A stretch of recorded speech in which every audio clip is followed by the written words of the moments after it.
Baby, baby. Hả? Mẹ. Baby. Mẹ nói.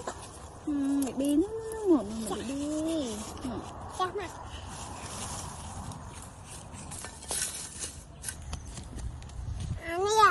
Đang ngồi đập liền, baby đập liền. Thank you cho.